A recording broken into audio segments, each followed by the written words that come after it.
പോലെ അത് തിളങ്ങി വരുവാൻ തക്കവണ്ണം ഇടയായി തീരും എന്ന് പറഞ്ഞാൽ അതിന്റെ അർത്ഥം, അല്ലെങ്കിൽ നിന്നെ ശേഷിപ്പിച്ചിരിക്കുന്ന നിന്നെയും എന്നെയും തീയിലെ കഷ്ടതയുടെ അനുഭവത്തിൽ കൂടെ കടന്നു പോകുന്നത് നീ ഒരിക്കലും തകർന്നു പോകുവാനോ താളടിയായി പോകുവാനോ അല്ല. കഴിഞ്ഞകാല ജീവിതത്തിൽ നമ്മൾ ഓരോരുത്തരും നോക്കുമ്പോൾ എന്തൊക്കെ പ്രതിസന്ധികൾ ഉണ്ടായിട്ടുണ്ട് അല്ലേ? ആരോഗ്യ സ്വതന്ത്രം ഞാൻ ജഗണ്ണൊക്കെ ഓർത്ത് നോക്കിയിട്ടുണ്ട്. എന്റെ അനുഭവങ്ങളുണ്ട്. നമ്മൾ ഓരോരുത്തരുടെ അനുഭവങ്ങൾ നോക്കുമ്പോൾ എത്രയോ നാളുകളിൽ ആശുപത്രി കടന്നുപോയിട്ട്, കോട്ടയം മെഡിക്കൽ കോളേജിലൊക്കെ കടന്നുപോയിട്ട് ചിലപ്പോൾ നാട്ടുകാർ തന്നെ നമ്മൾ ഓർത്തിട്ടുണ്ട് തിരിച്ചിങ്ങോട്ട് വരുന്നില്ലായിരിക്കും, തിരിച്ചൊരു ജീവിതം ഉണ്ടാകത്തില്ലായിരിക്കും. ആരോഗ്യ സ്വതന്ത്രം ഇല്ലെന്നേ ബൈബിൾ പറയാ, നീ ശോധനയുടെ അനുഭവത്തിൽ കൂടെ കടന്നുപോയെങ്കിൽ, നിനക്ക് ദൈവത്തിന്റെ പ്രീതിയുള്ളവനാണെങ്കിൽ, ദൈവം നിന്നെ തെരഞ്ഞെടുത്തവനാണെങ്കിൽ, ദൈവത്തിന് നിന്നോട് ഇഷ്ടപ്പെട്ട, ദൈവത്തിന്റെ തെരഞ്ഞെടുക്കപ്പെട്ട ഒരു പാത്രമാ നീയെങ്കിൽ, നീ തീയുടെ അനുഭവത്തിൽ കൂടെ കടന്നു പോകുന്നെങ്കിൽ ഒരു കാര്യം ഉറപ്പാ, നീ ഊതിക്കഴിച്ച വെള്ളി പോലെ തിളങ്ങുവാൻ, ഒരു ശോധന ചെയ്യുന്ന പൊന്നുപോലെ നീ ഇവിടെ വരുമ്പോൾ അത് ഏറ്റവും വിലമതിക്കപ്പെട്ടതായി മാറത്തക്ക നിലവാരത്തിൽ ദൈവം നിന്റെ പ്രാർത്ഥനയ്ക്കും നിന്റെ നിലവിളിക്കും ചെവി കഴിച്ച് നിന്നെ അനുഗ്രഹിക്കുവാനാണ് ദൈവത്തിന്റെ പദ്ധതി. Hallelujah, hallelujah. വേറെ ഏതെങ്കിലും ദൈവം അല്ലെങ്കിൽ സങ്കീർത്തനം, ഒരു സങ്കീർത്തനത്തിന്റെ ഒരു വേദഭാഗം ഒന്ന് വായിച്ചു. 50-ാം സങ്കീർത്തനത്തിന്റെ 15-ാമത്തെ വാക്യത്തിൽ ഇങ്ങനെ പറയുന്നുണ്ട്. ഹല്ലേലൂയ. വേറെ ഏതെങ്കിലും ഒരു മനുഷ്യനോ ഒരു ദൈവമോ ഇങ്ങനെ പറഞ്ഞിട്ടുണ്ടോ? ഹല്ലേലൂയ. സ്വതന്ത്രം ഒന്ന് വായിച്ചാട്ടെ. കഷ്ടകാലത്ത് എന്നെ വിളിച്ചപേക്ഷിക്കാം, ഞാൻ നിന്നെ വിടുവിക്കുകയും നീ എന്നെ മഹത്വപ്പെടുത്തുകയും ചെയ്യും. ഹല്ലേലൂയ, സ്തോത്രം. കരങ്ങളെ ഉയർത്തി കർത്താവിനെ സ്തുതിച്ചാട്ടെ. ജഗന്നാഥ്, നല്ല കാലം ഉണ്ടെങ്കിൽ ഒത്തിരി കൂട്ടുകാർ കാണും. നമ്മുടെ കയ്യിൽ സമ്പത്ത് ഇഷ്ടം പോലെ ഉണ്ടെങ്കിൽ ഒത്തിരി പേര് നമ്മുടെ കൂട്ടത്തിൽ കാണും. ഇല്ല അമ്മ? ഇല്ലേ? അതേസമയം നമുക്കൊരു കഷ്ടം വരട്ടെ, നമുക്കൊരു വീടില്ല, നമുക്ക് നല്ലൊരു വസ്ത്രം ഉടുക്കാനില്ല, നമുക്ക് ഒരു സെന്റ് ഭൂമി പോലും ഇല്ല. ആ ഒരു അവസ്ഥ വന്നിട്ട് നമ്മളൊരു വീട്ടിൽ പോയിട്ട് നമ്മൾ ഒരു നേരത്തെ ആഹാരം ചോദിച്ചാൽ ചിലപ്പോൾ നമുക്ക് തരത്തില്ല, ഇവിടെ ഇല്ലെന്ന് പറയും. അതേസമയം നമുക്ക് എല്ലാം ഉണ്ടെന്നിരിക്കട്ടെ, നല്ല കാലത്തിലാണ് നമ്മൾ ജീവിക്കുന്നെങ്കിൽ, നല്ല സാഹചര്യത്തിലാണ് നമ്മൾ ജീവിക്കുന്നെങ്കിൽ ഒത്തിരി പേര് വാ വാ വാ ഇന്ന് ഉച്ചയ്ക്ക് ഇവിടെ മുന്നിൽ വാ വാ, ഒത്തിരി പേര് കൂട്ടുകാരൊക്കെ ആണെന്നുണ്ടെങ്കിലും ഇന്ന് വാ, നമുക്ക് ഇന്ന് വൈകിട്ട് ഇവിടെ കമ്പനി അല്ലേ? എല്ലാരും വിളിക്കാനും പോഷിപ്പിക്കാനും തരാനും ഒക്കെ ഒത്തിരി പേര് കാണും. പക്ഷേ നിന്റെ കഷ്ടകാലത്തിൽ ഒരു മനുഷ്യൻ പോലും നിന്നെ നോക്കണമെന്നില്ല, നിന്നെ തിരിഞ്ഞു നോക്കണമെന്നില്ല. Hallelujah, hallelujah. പക്ഷെ കഷ്ടകാലത്ത് വിടുവിക്കുന്ന ഒരു മനുഷ്യൻ, ഒരു ദൈവം ഉണ്ടെങ്കിൽ നമ്മുടെ ദൈവമായ യഹോവ മാത്രമേ ഉള്ളൂ. ഹല്ലേലൂയ. നമുക്കറിയാം, ബൈബിൾ പഠിച്ചു നോക്കുമ്പോൾ ഏറ്റവും കൂടുതൽ കഷ്ടതയുടെ തീച്ചുകളുടെ അനുഭവത്തിലൂടെ കടന്നുപോയ ഒരു വ്യക്തിയായിരുന്നു ആര്? ഇയ്യോബ് എന്ന് പറഞ്ഞ മനുഷ്യൻ. ആ ദേശത്ത് നീതിമാനായിരുന്നു, നിഷ്കളങ്കനായിരുന്നു, നിർദോഷനായിട്ടുള്ള ഒരു മനുഷ്യൻ, നല്ല മനുഷ്യനായിരുന്നു. അദ്ദേഹത്തിന്റെ ജീവിതത്തിൽ നല്ല പ്രതാപത്തോടെ അദ്ദേഹം ജീവിച്ച മനുഷ്യനാണ്. മക്കളൊക്കെ ആയിട്ട് സന്തോഷത്തോടെ ജീവിച്ചതാണ്. അദ്ദേഹത്തിന് ആദ്യമേ അദ്ദേഹത്തിന്റെ വസ്തുവകളെല്ലാം നഷ്ടപ്പെട്ടു. കുറച്ചു കഴിഞ്ഞപ്പോൾ അദ്ദേഹത്തിന്റെ ആടുപാടുകൾ, സകലതും മൃഗങ്ങളെല്ലാം നഷ്ടപ്പെട്ടു.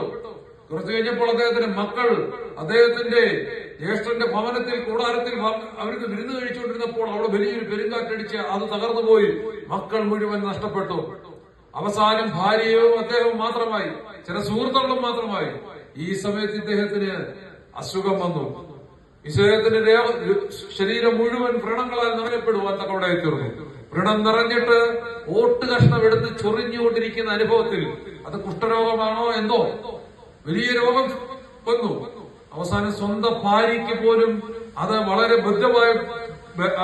ബുദ്ധിമുട്ടായിട്ട് തോന്നിയിട്ട് ആ ഭാര്യ പോലും പറയുന്ന ഒരു വാക്കുണ്ട്, നീ ഈ ദൈവത്തെ ത്യജിച്ചു കളഞ്ഞിട്ട് മരിച്ചുകൂടെ എന്നുള്ളൊരു ചോദ്യം ചോദിക്കുമ്പോൾ, ഞാന് എന്റെ ഈ സ്വന്തം കണ്ണുകൊണ്ട് തന്നെ എന്റെ ദൈവത്തെ ഞാൻ കാണും, ഞാൻ വിളിച്ചപേക്ഷിക്കുമ്പോൾ ഉത്തരമരുളുന്ന ഒരു ദൈവമുണ്ട് എന്ന് പറയുവാൻ ഇയ്യോബിനെ ദൈവം സഹായിച്ചെങ്കിൽ, പിന്നത്തേതിൽ ഇയ്യോബിന്റെ പുസ്തകം അതിന്റെ അവസാന അധ്യായങ്ങൾ വായിച്ചു നോക്കുമ്പോൾ അറിയാം, ഇയ്യോബ് തന്റെ സ്നേഹിതന്മാർക്ക് വേണ്ടി ഇവരെ പ്രാർത്ഥിച്ചപ്പോൾ തന്റെ സ്ഥിതിക്ക് ഭേദം വരികയും തനിക്ക് എല്ലാം ഇരട്ടിയായി കൊടുത്ത്, തനിക്ക് എന്തൊക്കെ നഷ്ടപ്പെട്ടോ അതെല്ലാം ഇരട്ടിയായി കൊടുത്ത് ദൈവം അനുഗ്രഹിച്ചെങ്കിൽ, ഹല്ലേലൂയ സ്തോത്രം. ഇന്ന് എന്നെ കേൾക്കുന്ന പ്രിയ സഹോദരങ്ങളെ ഞാൻ എനിക്ക് പറയുവാനുള്ളത്, ഹല്ലേലൂയ സ്തോത്രം, നമ്മൾ കഷ്ടതയുടെ ഏത് തീച്ചൂളയിൽ കൂടെ കടന്നുപോയാലും നമ്മളെ കൈവിടുന്ന ഒരു ദൈവത്തെയല്ല നമ്മൾ ഹല്ലേലൂയ വിളിച്ചപേക്ഷിക്കുന്നത്.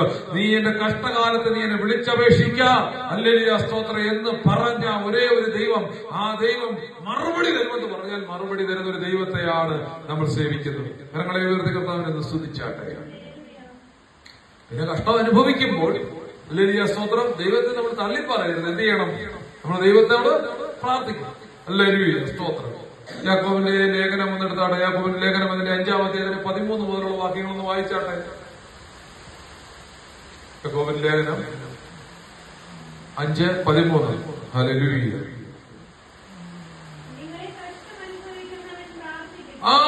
നിങ്ങൾ ഈ കഷ്ടം അനുഭവിക്കുന്നത് എന്ത് ചെയ്യണം? പ്രാർത്ഥിക്കട്ടെ. സുഖം അനുഭവിക്കുന്നത് എന്ത് ചെയ്യണം? പാട്ടുപാട് ദൈവത്തെ ആരാധിക്കണം. അപ്പൊ കഷ്ടം അനുഭവിക്കുന്നവർ എന്ത് ചെയ്യണം? പ്രാർത്ഥിക്കണം. നമ്മൾ നോക്കിയാൽ കഷ്ടതയുടെ തീച്ചൂടെ കൂടെ പോകുന്ന എത്രയോ പേരുണ്ട്. ഞാൻ എത്ര പേരെടുത്ത് പറയും, സൗരഭാഗം നമുക്ക് പ്രാർത്ഥിക്കാം, എന്റെ അവസ്ഥക്കൊക്കെ മാറ്റം വരും, അപ്പൊ നമുക്കൊരു കൂട്ടായ്മ അല്ലെങ്കിൽ നമുക്കൊന്ന് ആരാധിക്കാം എന്നൊക്കെ പറഞ്ഞ് ഞാൻ വിളിക്കും. ഞാനിവിടെ ഓരോരോ കാര്യങ്ങൾ ഇവിടെ ഈ ആലയത്തിൽ ഇങ്ങനെ ക്രമീകരിച്ചുകൊണ്ടിരിക്കുക. നിങ്ങൾ കഴിഞ്ഞ പ്രാവശ്യം വന്നപ്പോ ഇതൊന്നും കണ്ട് കാണുന്നില്ല. ഇപ്പൊ ഇന്ന് ഞങ്ങൾ ഈ ഇട്ടതാണ്, ഈ കട്ടനൊക്കെ ഇട്ട് ഇപ്പൊ നല്ല മനോഹരമാണ്. ഇനി കുറച്ചാൾ കഴിയുമ്പോൾ ഞാൻ ദൈവത്തിന് പ്രാർത്ഥിക്കാൻ തുടങ്ങി. നല്ല സീലിംഗ് വേണം, സീലിംഗ്. അതുപോലെ തന്നെ നമുക്ക് സൗണ്ട് സിസ്റ്റത്തിന് വേണ്ടി നമ്മൾ ഇതൊക്കെ വെച്ചിട്ടുണ്ട്. അപ്പൊ നല്ല സൗണ്ട് സിസ്റ്റം, നല്ല മാറ്റ്. ഇനി നിങ്ങളുടെ കാലൊന്നും തണുക്കരുത്, അപ്പൊ ഇത് ഫുള്ള് മാറ്റിടണമെന്ന് എനിക്കൊരു ആഗ്രഹമുണ്ട്. അപ്പൊ ഇങ്ങനെ എല്ലാ കാര്യങ്ങളും നമ്മളിങ്ങനെ ആഗ്രഹിച്ചുകൊണ്ടിരിക്കുക. എന്നിട്ട് നമ്മൾ വഴുതികളെ പോകുമ്പോ എന്താണ് നമ്മൾ പറഞ്ഞുകൊണ്ടിരിക്കുക? കാണുന്നവരെല്ലാം വാ, പ്രാർത്ഥനയ്ക്ക് വാ, കൂട്ടായ്മയ്ക്ക് വാ. നിന്റെ കഷ്ടതയുടെ അനുഭവത്തിൽ ദൈവം നിന്നെ വിടുവിക്കും. ആ വിടുവിക്കുന്ന ഒരു ദൈവത്തെ സേവിക്കുന്ന ഒരു വ്യക്തിയാണ് ഞാൻ. ആ ദൈവം എന്റെ ജീവിതത്തിൽ മാറ്റം തന്നിട്ടുണ്ട്. അതുകൊണ്ട് നീ വാ വാ വാ എന്ന് ഞാൻ വിളിക്കാറുണ്ട്. പലരും കേൾക്കാറില്ല. അതില്ല. കാരണം എന്താണെന്നറിയാം? പലരും ചെവി തരാറില്ല. അവൻ പ്രാർത്ഥന വേണ്ട, കൂട്ടായ്മ വേണ്ട. കാരണം അവൻ മറ്റേ 2-ലുള്ളതാണ്. 3-ൽ 2 ഛേദിക്കപ്പെടും, ഒരംശം ശേഷിക്കും. അല്ലെങ്കിൽ ശേഷിക്കുന്നവൻ എന്ത് ചെയ്യും? കഷ്ടതയുടെ അനുഭവത്തിൽ കൂടെ പോവുകയാണെങ്കിലും അവൻ ദൈവസന്നിധിയിലേക്ക് തിരിയും. ശേഷിക്കുന്നവന്റെ കൂട്ടത്തിലാണോ നീയും ഞാനും എന്ന് നമ്മളൊന്ന് ചിന്തിച്ചാൽ മാത്രം മതി. സ്വർഗത്തിലെ ദൈവം നമ്മുടെ സ്ഥിതികൾക്ക് മാറ്റം വരുത്തും. കരങ്ങളെ ഉയർത്തി കർത്താവിനെ സ്തുതിച്ചാൽ ഹല്ലേലൂയ, ഹല്ലേലൂയ.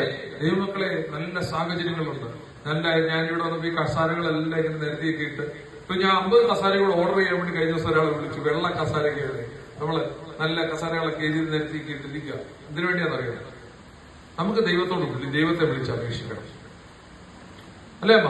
ദൈവത്തെ വിളിച്ച് അപേക്ഷിക്കണം. ദൈവം നമുക്ക് ഉത്തരവ് അനുഭവിക്കും. നമ്മുടെ സ്ഥിതികൾക്ക് ദൈവം മാറ്റം വരും.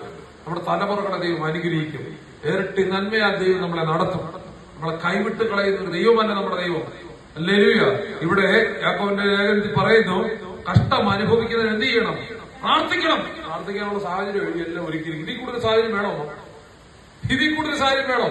ഞാനും അമ്മായും ഒക്കെ പണ്ട് ആലടിയ സോദരം ഇവിടുത്തെ ആദ്യത്തെ ആലയത്തിൽ ഇരിക്കുമ്പം ആരാധിക്കുമ്പോ ഞങ്ങൾ ഓർക്കുന്നുണ്ട്, ഇതുപോലെ മഴ പെയ്യുകയാണെങ്കിൽ എന്റെ പൊന്ന ജഗണ മണ്ണ് കൊണ്ടാ തേച്ചിരിക്കുന്നേ. അറിയാലോ, അതില് കുമ്പായ അടിച്ചിരിക്കുക, താഴെയാണ് ചാണകം മെഴുകിയിരിക്കുക, അതിന്റെ മുകളിൽ കയറ്റുവായ ഇട്ടിരിക്കുന്നത്, അതിലിരുന്ന് ആരാധിക്കുന്നത്. ഇതുപോലെ മഴ പെയ്യുമ്പോ ഈർപ്പം വലിച്ചെടുത്തിട്ട് ഇരിക്കാൻ പറ്റത്തില്ല. അതുപോലുള്ള സാഹചര്യമാണ്. അവിടെ ഇരുന്നായിരുന്നു പ്രാർത്ഥിച്ചുകൊണ്ടിരുന്നത്. അവിടെ ഇരുന്ന് ദൈവസന്നിധി പ്രാർത്ഥിച്ചു.